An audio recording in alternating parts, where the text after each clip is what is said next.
Ayun, so andito na po tayo sa 2 Kings chapter 16 verse 25.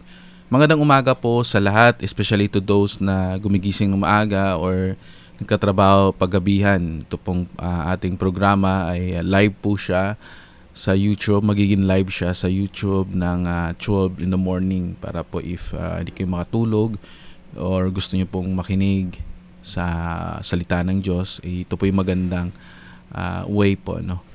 So this June 13, 2026. Siya ay nagtiwala sa Panginoon, ang Diyos ng Israel. So sa mga panahong ito, napakaganda po ng ating lesson kasi ito po yung ginagawa ko in advance. So like for example, right now is may mga bagay po ako natutunan dito. Like for example, habang nagpre-prepare po ako, papunta po sa aking work, sabi ko, parang may nag-prompt sa akin, sino bang kinatatakutan mo? Sinong pinagkakatiwalaan mo? Ang Diyos ng Israel or yung mga tao? And I said to myself, wala pa naman akong schedule ng work ngayon. And I think rather than sitting sa work and doing nothing or may magagawa man ako, mas magmainam na unahin ko muna yung paglilingkod sa Diyos. And tingnan natin if what will happen next. Or come what may na lang. No, not tingnan but come what may. Anong mangyari, it's okay as far na nauna natin yung paglilingkod sa Diyos. So dito, my dear brother and sister, it's a matter of reminder sa atin every day. Kasi nakikita ko po sa aking sarili, sa mga tagasunod po natin, tagapakinig, na kung saan pag everyday pala nakasentro yung ating buhay kay Jesus Christ, iba yung kapayapaan o yung peace na kanyang binibigay sa atin, no? Na hindi kayang ibigay ng mundo, no? Literally. So dito narang iba yung feeling na everyday nakapagsimula tayo sa pagbabasa ng panalangin, no? Paggising natin, and then pagbabasa ng banal na kasulatan. Of course, parang missionary, yung bang balikan natin yung panahon na nag-serve tayo sa full-time mission. Of course, those na hindi nakapag-serve, alam ko may idea kayo, di ba? Pagising, you need to pray personal prayer, companionship prayer, and then kakain, exercise, magbabasa ng banal na kasulatan, personal, and then companionship, and then mag-prepare para lumabas. Ganun din pag-uwi natin. The Lord is preparing us na kung ano yung ginagawa natin doon, naramdaman natin yung banal na espiritu whole day hanggang night, hanggang pagtulog natin ng ating mga pillow o ating mga unan ay napupuno ng luha, no? Ay ganun din ang ating mararamdaman ngayon. So enable to invite the Spirit, kailangan natin na panatilihin yung banal na espiritu sa atin. That is why the Lord always told us na ingatan natin yung ating inner peace, no? Sa layman's term o sa atin bilang mga miyembro ng simbahan, yung ating yung banal na espiritu na nananahan sa ating mga puso. So pag umaga, pag gigising tayo, pag tayo nananalangin ng mataimtim, or sometimes kahit na medyo inaantok pa tayo, but still, andun pa rin yung pusong sabik na makausap yung ating Ama sa Langit. And after that, we wait the answer by reading the scriptures. Kung medyo late ka na sa trabaho mo, and then gumising ka mas maaga pa para na alam niyo po yun, I know that sa buhay there's no excuse. Ang kailangan lang natin is the heart to follow. After natin gawin yun, basa ng banal na kasulatan, and let's mag-breakfast tayo or mag-exercise tayo, and then pag may konting panahon, let's visit yung mga kapatid natin. In that way, nagtitiwala tayo sa Panginoon, ang Diyos ng Israel. In our life, we are looking for peace. We are looking for miracle in our life. Di po ba? But the question is, paano natin nahanapin yung miracles na yon sa buhay natin if, no, hindi natin ginagawa yung mga simpleng bagay? Kasi alam nyo po, my dear brothers and sisters, ako din sinasabi ko sa sarili ko, yung mga miracles po sa buhay natin, tinatago yun ng Diyos sa mga simpleng bagay. Prayer, reading the scriptures, serving Him, serving our fellow being, No, sabi nga ni Benjamin, if we are in the service of our fellow being, we are in the service of God. So therefore, naramdaman natin yung miracle sa buhay natin. Yun na yung basic na sikreto doon. Pero tayo mga tao, gusto natin ng extravagant, paulit-ulit sa banal na kasulatan. Gusto ng mga tao, gusto ng mga hari, individual na extravagant. Big sabihin nun, may lumalabas ng mga anghel, nagpapakita sa taas, may mga imahe, may mga liwanag, at yun magtitiwala tayo. Pero yung sikreto ay nakatago sa mga simpleng bagay. Sabi nga ng Panginoon, in small and simple things, great things shall come to pass. Tulad ng mga Israelita noon. No, sa simpleng tugon ng Panginoon na tumingin lang kayo, no, sa may tungkod na may brass na serpent, maliligtas kayo. Maraming hindi tumingin kasi napakasimple ng sinabi. Napakasimple ng instructions. Ano nangyari sa buhay ng mga sa buhay, no, sa life ng mga tao doon na kinagat ng serpent? Maraming namatay kasi maraming hindi tumingin sa simpleng instruction na 'yon.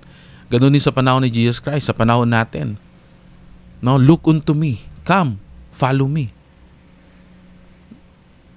Pero minsan at kadalasan, mas marami ang hindi tumitingin kasi napakasimple. Gusto natin ng entertainment, no, gusto natin na something may makuha tayo. Pero this is life eternal, sabi ng Panginoon. Many are called, but few are chosen. Kaya yung ating channel, sinabi ko dito that the chosen disciples of Christ.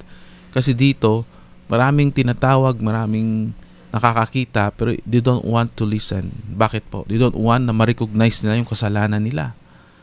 Diba? They don't want na makita na may pagkakamali pala ako. Kaya they try to ignore.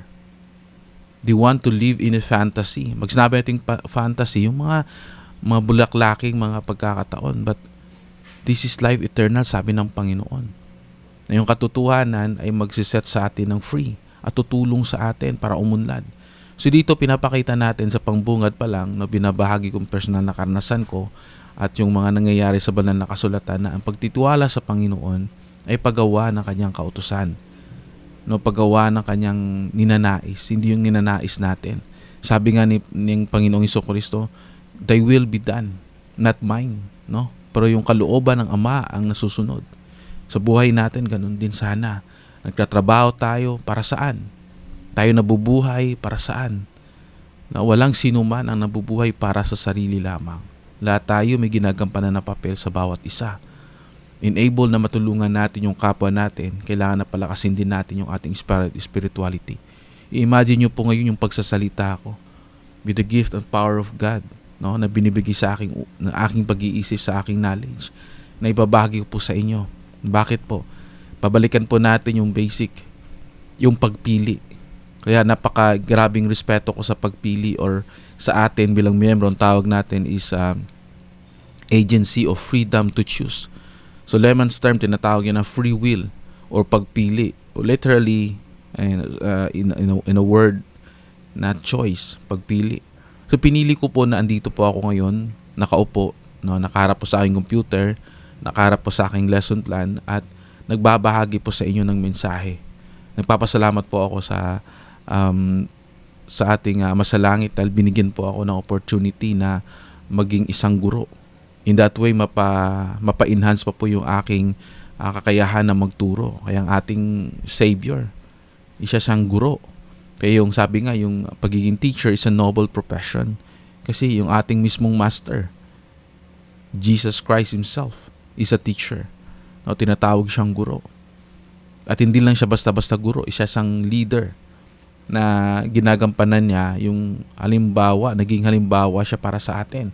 So magpatuloy na po tayo sa 2 Kings chapter 16 verse 25. No, hopefully po sa introduction pa lang ay marami na po tayong na-inspire na mga information na makakatulong sa atin. Ang sa 2 Kings chapter 16 verse 25, isa sa pinakamahalaga at pinakamalungkot na bahagi ng kasaysayan ng lumang tipan. Inlalarawan dito ang huling mga taon ng dalawang kaharian ng Israel. Ang hilagang Israel at ang timog kaharian ang Juda. So meron palang hilaga ang tawag Israel at ang timog ang tawag Juda. Sa kabila ng paulit-ulit na paalala ng Panginoon sa pamamagitan ng kanyang mga propeta tulad ni Eliseo, Isaias, Jeremias, patuloy na tumatalikod ang maraming tao sa Diyos. Mas pinili nilang sumamba sa mga Diyos-Diyosan, sundin ang masasamang kaugalian ng mga pagano at umasa sa kanilang sariling lakas kaysa magtiwala sa Panginoon. Di ba? Kung makikita natin sa panahon din natin, ganun, hindi nagbabago. This is a human nature. Dalawa kasi human nature, kaya pinadala tayo sa mundo para matest tayo. Para modesty aside, no?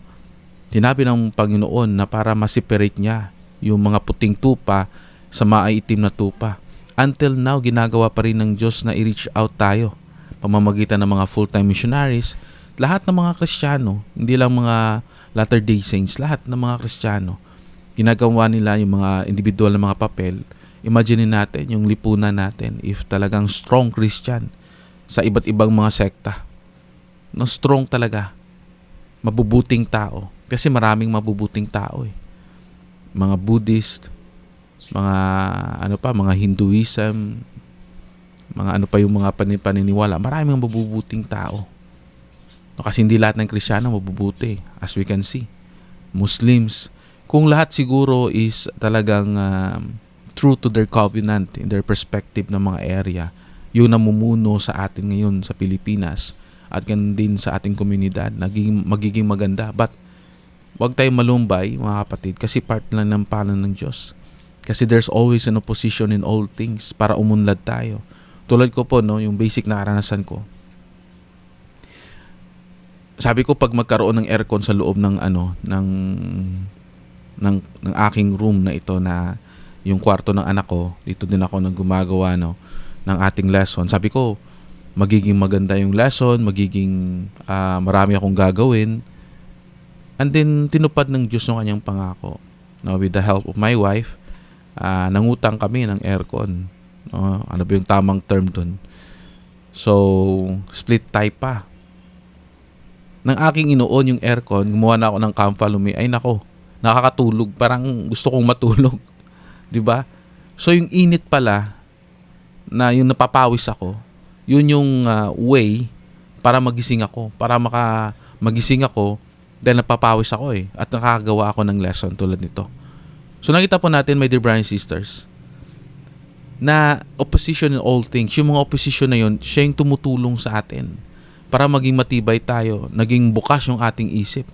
Dahil sa mga nangyayari sa lipunan ngayon, nagkakaroon tayo ng kaalaman na bubuksan yung ating isip na hindi na mangyayari ito.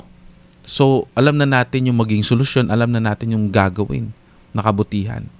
Diba ganun ka-importante na malaman natin na there's always an opposition in whole things. So, dito din, bakit may nangyayaring mga mabubuti at masasama? Para matuto tayo sa bawat isa. Yung kalagahan nandito is marunong tayo magpakumbaba na sana yun yung ugali ng mga Israel. Marunong silang magpakumbaba at tangkilikin nila yung tunay na Diyos. Pero marami pa ring pumupunta sa mga Diyos-Diyosan. Now, sa panahon natin, balik na natin sa panahon natin ngayon. Ano nakita natin sa mga bata? Pag may mga sikat, no, na mga celebrities, puno yung arena. No, parang pag may mga worship, no, sa mga simbahan, makita natin kakaunti yung pumupunta. Kasi nga, hindi na na-fulfill yung kanilang desire, yung worldly desire. Diba? Makita natin. Pag mayroon tayong bibilhin na cellphone man yan o gamit na gustong-gusto natin, kahit may trabaho tayo, naghahanap tayo ng paraan, no, na mapuntahan o ma-achieve lang yung desire ng puso natin. Either kasamaan o kabutihan man yan. Kasi hindi naman masama yung cellphone eh. Nagagawa natin ang paraan. May Shopee may online order tayo na darating. Manghihiram tayo para mabayaran lang yon. Pero pagdating sa observe sa law of tithing, nahihirapan tayo. Marami pa tayong mga diskusyon. Diba? Pagpunta sa simbahan, parang naantok ako. Kasi yun yung opposition eh. Gusto niya na pagdating sa mga worldly things, ang bilis natin. Pagdating sa Diyos, mahina tayo. Pero every day of our life, we're asking the Israelites, asking for mercy, asking for miracles from God. Pero ang tanong dito, sinusunod ba nila yung tamang pamamaraan para matanggap nila yon? Natin, hindi. Di po ba? Kaya sa mga lesson na to, binubuksan yung ating isip. If you want God to na gumabay sa atin, no, kailangan natin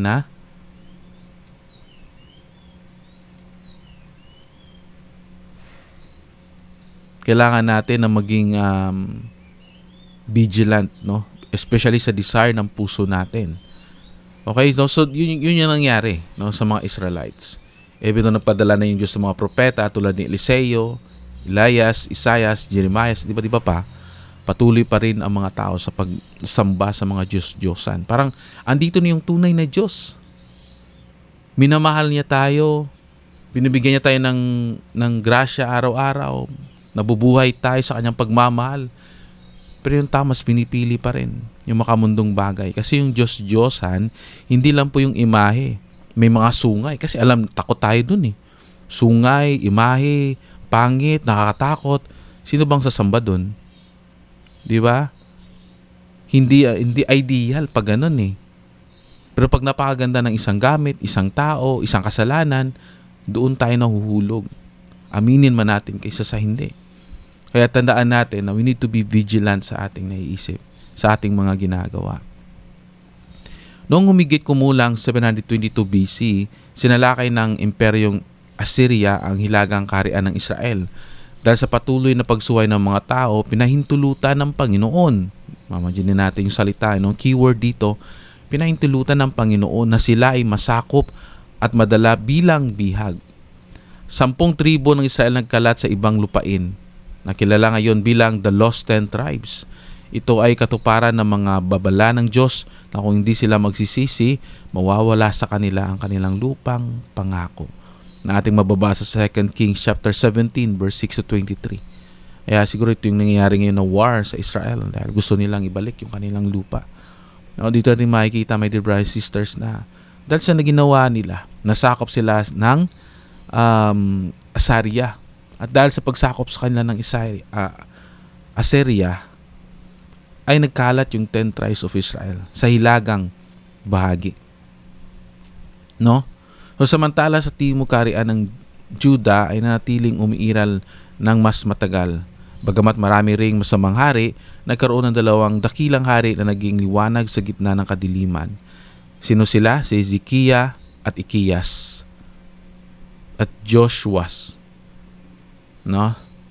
2 dakilang hari, si Ezekias at Hosias.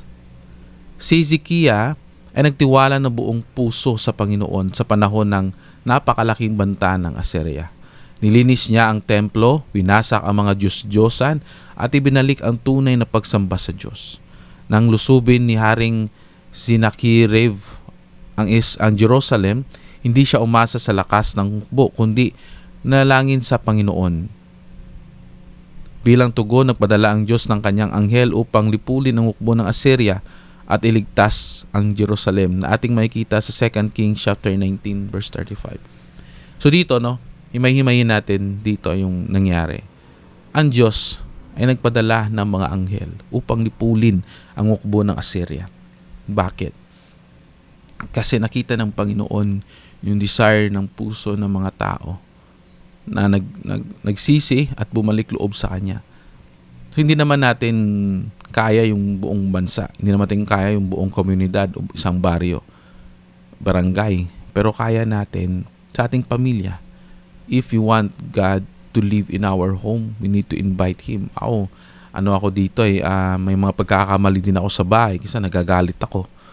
Kagabi lang. And naiisip ko na hindi maganda. Na halimbawa, pag may mga bagay ka lang na hindi nagustuhan, ito parating nangyayari ito, hindi lang po sa akin. I know sa inyo din na pag bilang isang ama ng tahanan, isang magulang, pag hindi tayo na nagustuhan sa mga sinasabi sa atin sa loob ng bahay, like anak natin, asawa nating babae, nagre-retaliate tayo. Nakala natin tama tayo. But isipin natin, ako, iniisip ko ngayon, that's a lesson learned para sa akin na mananahan ba yung banal na espiritu hindi lang sa puso natin, but sa bahay natin, if ganun yung pag-uugali natin. No, kailangan nating magpakumbaba. Hindi lahat ng away madadala sa kung sino ang tama. But madadala yon, tahimik na lang tayo. Na let the Lord siya yung magpakalma at mag-correct sa mga tao yun sa bahay. Kasi, di ba tulad nga dito, magpapadala ang Diyos ng anghel sa bahay natin para i-correct yung mga taong yun. Para na mabalik yung banal na espiritu sa bahay natin. Kasi hindi madadala sa sa galit, sigawan, o samaan ng loob. Handaan natin, no, na ang Diyos ay nagpapadala ng tulong kapag binibigay natin sa Kanya yung tiwala. O tulad din sa nangyari dito, yung mga hari ay sa Jerusalem talagang nagsikap, kaya winasak nila yung mga Diyos-Diyosa ng mga templo, binalik nila yung tunay na pagsamba sa Diyos. In that way, dahil kahit na nilusob sila ng mga asarya, yung Diyos mismo ang tumupok doon sa hukbo, no, ng mga Assyria para iligtas ang Israel, na ating mababasa sa 2 Kings chapter 19 verse 35. Sa pagkaraan ng maraming taon ng muling pagtalikod ng mga tao sa Diyos, naging hari si Josiah. Habang inaayos ang templo, natagpuan ng saserdoteng si Kiyas ang aklat ng kautusan, malamang ang bahagi ng Deuteronomio. Nang narinig ni Josiah ang mga salita ng banal na kasulatan, labis siyang nagsisisi. Agad niyang pinagsimulan ang malalawak na reforma, winasak ang mga Diyos-Diyosan, ibinalik ang tipan sa Panginoon at muling ipinagdiwang ang Paskwa. Ang kanyang buhay ay patunay na ang salita ng Diyos ay may kapangyarihan. Baguhin ang puso ng bawat tao, ng puso ng buong bansa. So, 'di ba, yung taong nasa Diyos, nakagawa man ng kasalanan, pero pag nakita niya na ito'y mali, hindi na magdadalawang isip, no, na sundin ko ano yung tama, hindi ko ano yung mali. Kasi napakalaga nito, my dear brothers and sisters, sa buhay natin. Lahat tayo nagkakamali, lahat tayo naliligaw ng landas. Pero yung pinaka-point dito, na darating yung araw na makita natin at maramdaman yung katotohanan, hindi natin tinatanggi. Bumabalik tayo. Nililinis natin yung loob natin. Diba? Tulad sa kwento dito kay Josiah. Na nakita niya yung banal ng kasulatan na ito yung mga kautusan ng Diyos. Tinupad niya. Binalik niya yung Paskwa, binalik niya yung kultura ng Diyos, hindi yung kultura ng tao. Kasi sa Pilipinas, maraming kultura na magaganda, maraming kultura na hindi magaganda. Yung kultura ng Diyos ay napakahalaga na i-apply natin sa ating sarili. Saan natin makikita, matatagpuan ang kultura ng Diyos sa pagbabasa ng banal na kasulatan. Dito natin makakonfirm, ito pala yung kultura ng Diyos. Na mas maganda at mas mainam to kaysa sa kinaugalian kong kultura. No? So my dear brothers and sisters, dito matunan natin na do we have the heart to change? Do we have the courage, no, na magkaroon ng liwanag sa mga puso natin? No, sa huli, dahil muling nagpatuloy ang kasalanan, pagkatapos ni Josiah, sinalakay ng Babylonia ang Juda. Noong 586 BC, winasak ang Jerusalem at ang templo ni Solomon, at maraming Hudyo ang dinalang bihag sa Babylonia.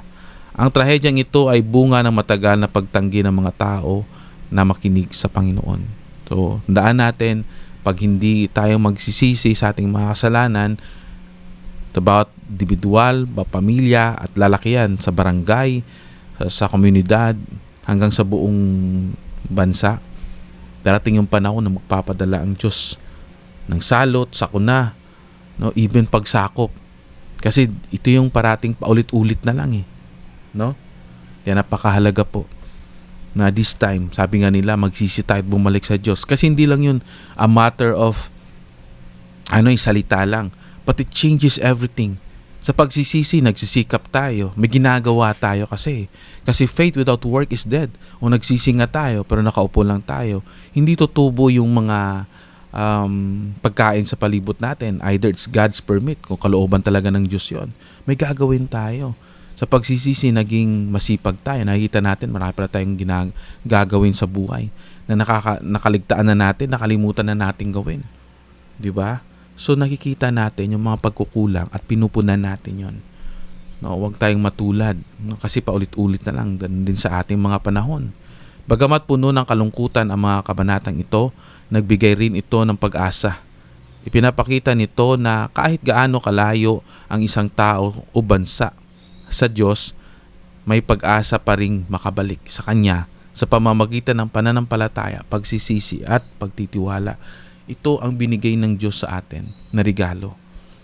Yung kapangyarihan na magtiwala muli.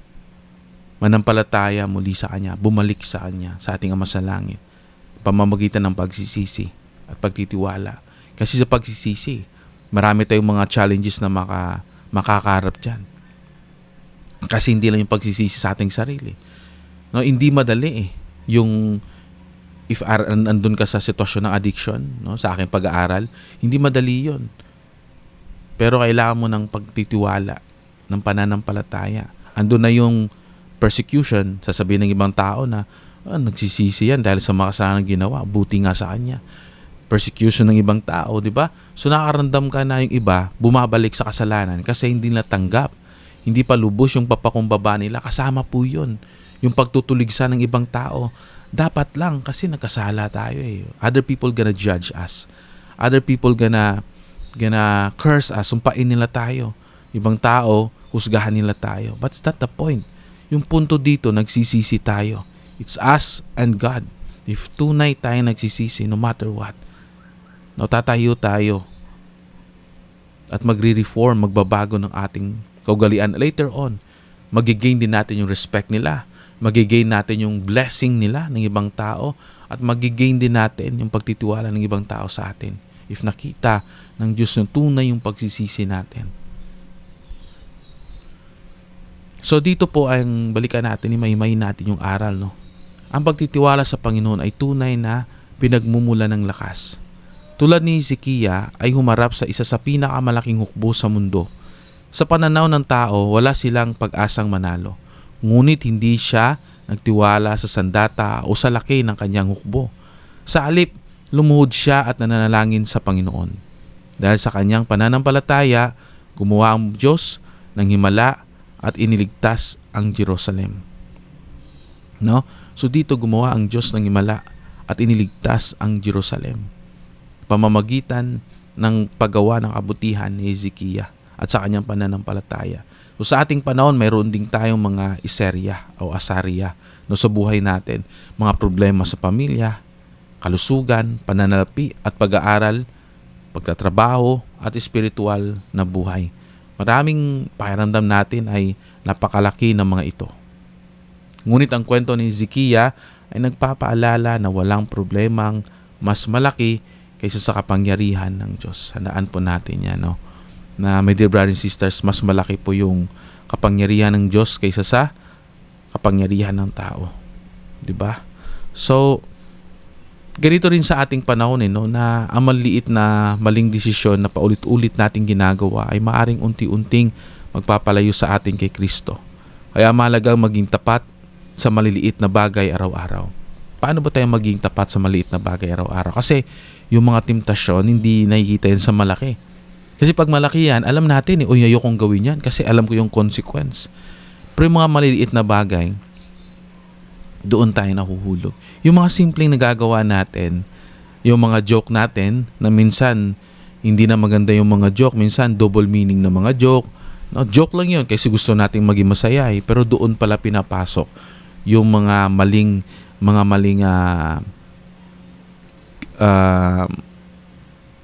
mga gagawin, di ba? Na paulit-ulit nating ginagawa. Ano pa yung mga maling ginagawa natin na hindi natin aware na ganun pala, no? Akala natin yung pag-scroll sa internet, na particularly, akala natin okay lang. Ay, boring ako. Manood muna ako dito. Uy, wala man nakakita sa akin. Yung mga maliit na bagay na yun. Pero later on, nakikita natin yung malaking epekto sa kanya. Yung simpleng usapan lang, no? Na minsan usapang lalaki, no, barkada, na minsan nadadala na pala tayo at minsan parang nagustuhan na natin na hindi na kompleto yung araw natin pag hindi natin nagagawa yung mga bagay na yun.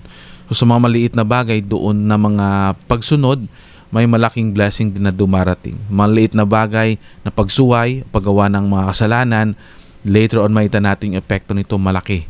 Di na kasalanan sa buhay natin. Ganoon din ang ginagawa ng banal na kasulatan. Kapag regular natin itong binabasa ng may panalangin, tinutulungan tayo nitong makita ang bagay na kailangan nating baguhin at pinapalakas ang ating relasyon kay Jesucristo. Actually, dito tayo nagkakaroon ng parang bibigyan ng tuon pagbabasa.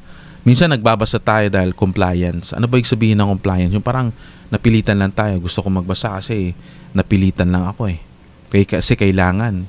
No? Kasi para matapos yung pagbabasa sa isang araw, nagawa ko yung responsibilidad ko sa Diyos. Pero hindi po yun. Yung tunay na pagbabasa ng banal na kasulatan, ay hindi tayo nagmamadali.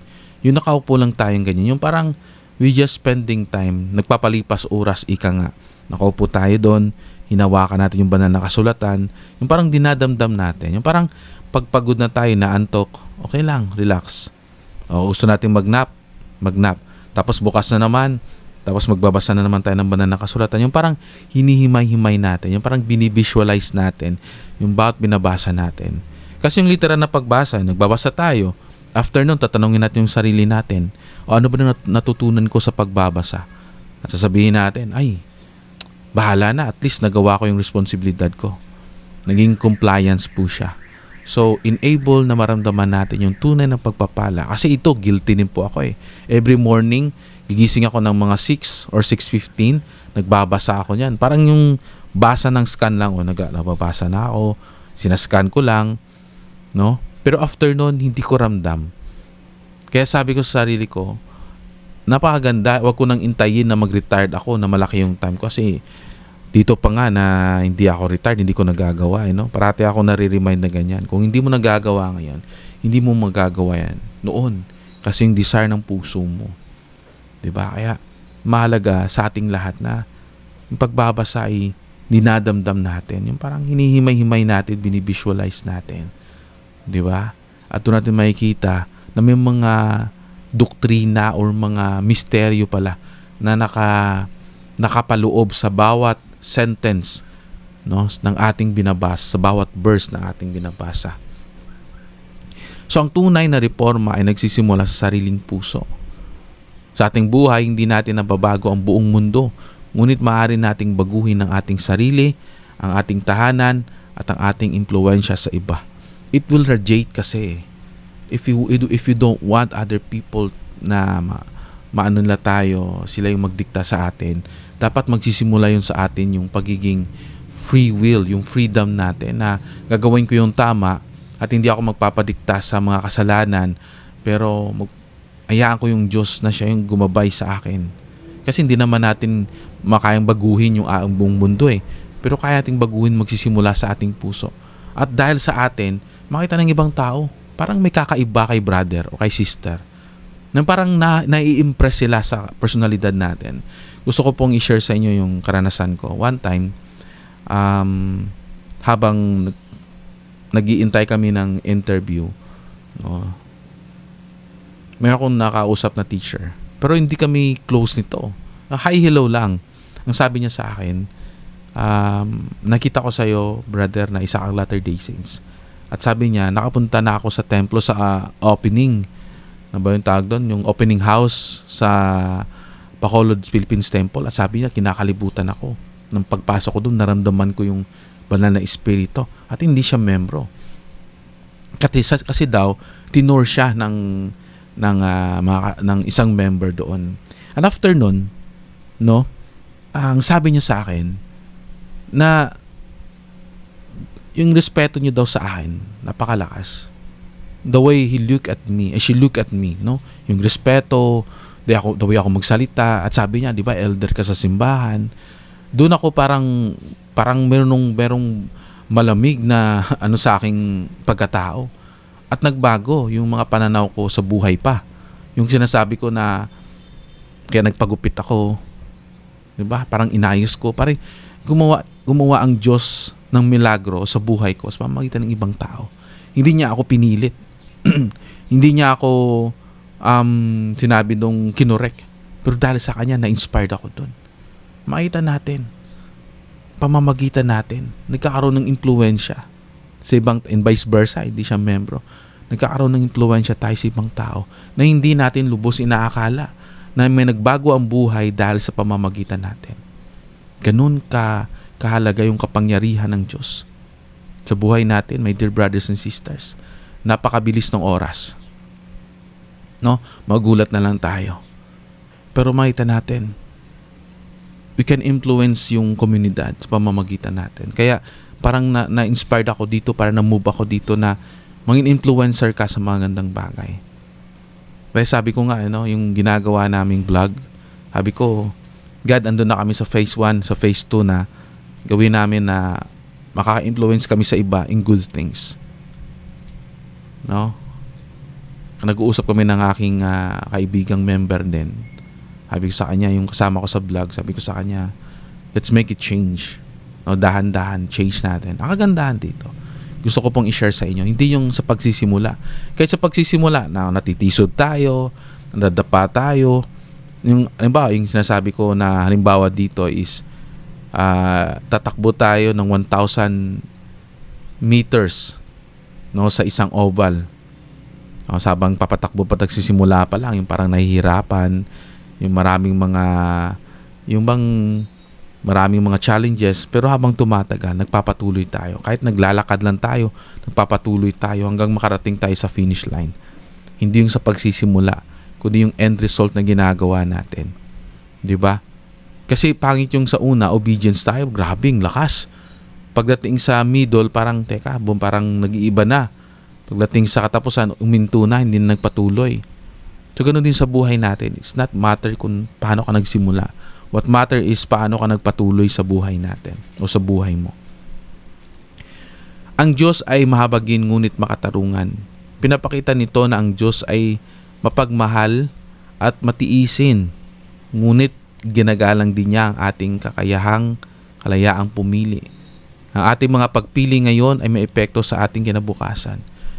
Ito yung sinasabi ko, my dear brothers and sisters, nirespeto ng Diyos yung kalayaan natin sa pagpili.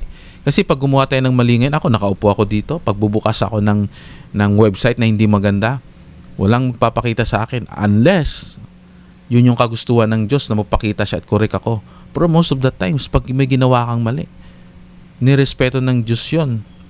If that's the correct term, kukunin natin yung respeto ng Diyos. Yung mga ginawa kang mali, sabi nga dito, iginagalang, nirerespeto ng Diyos yung kalayaan sa pagpili. Yung kalayaan sa pagpili, ginagalang niya, pero hindi niya gusto, correct me. Correction sa binanggit ko. Iginagalang ng Diyos yung ating kalayaan sa pagpili, pero nalulungkot siya sa mga nagagawa nating mali. Hindi niya nirerespeto yung paggawa natin sa mali. Nirerespeto niya yung kalayaan natin sa pagpili.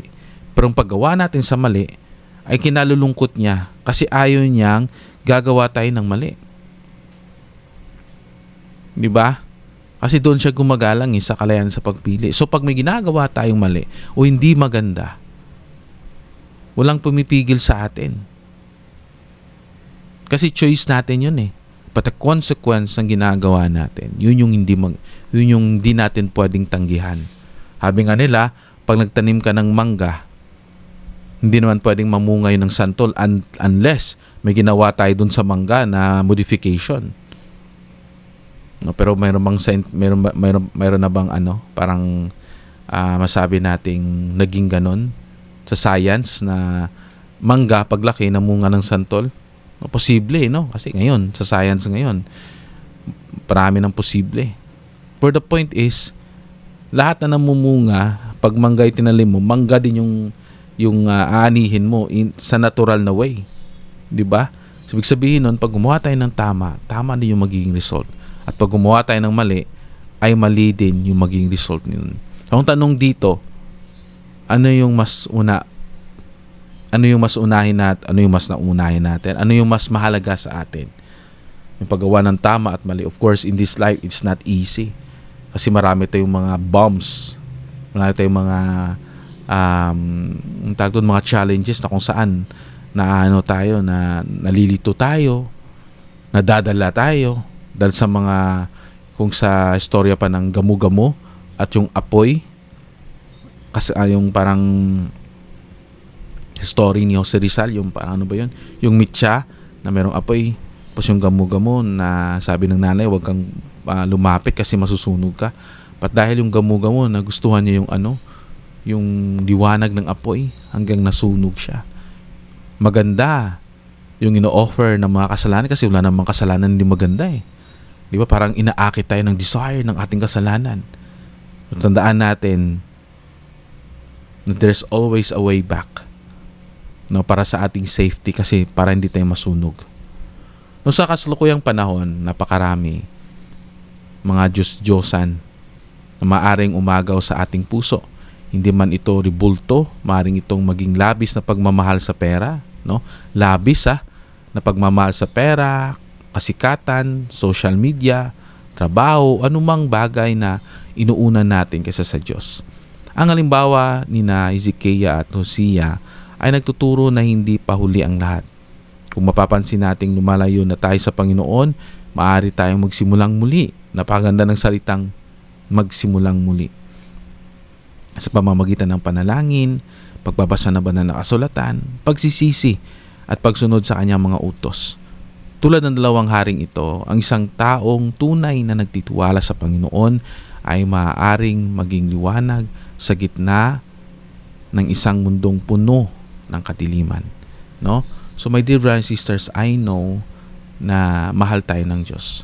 Alam ko po na as we go on na magtiwala sa Kanya, no, magbibigay siya sa atin ng kakayahan paano po tayo uunlad at maging maunlad sa mundong ito. My dear brothers and sisters, maraming salamat sa pagsama ngayong araw na ito. At alam ko po na ang Diyos, pag ginagawa natin yung ating parte, hindi nagsisinungaling ang Diyos, tumutupad siya sa kanyang pangakong tipan sa atin.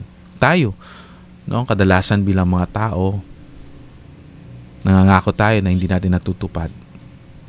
Pero yung Diyos parati niyang tinutupad ang kanyang mga salita. Tapat siya at gagawa siya ng mga miracles and wonders sa buhay natin na hindi natin lubos inaakala. I know these things to be true and I live this in the name of Jesus Christ. Amen.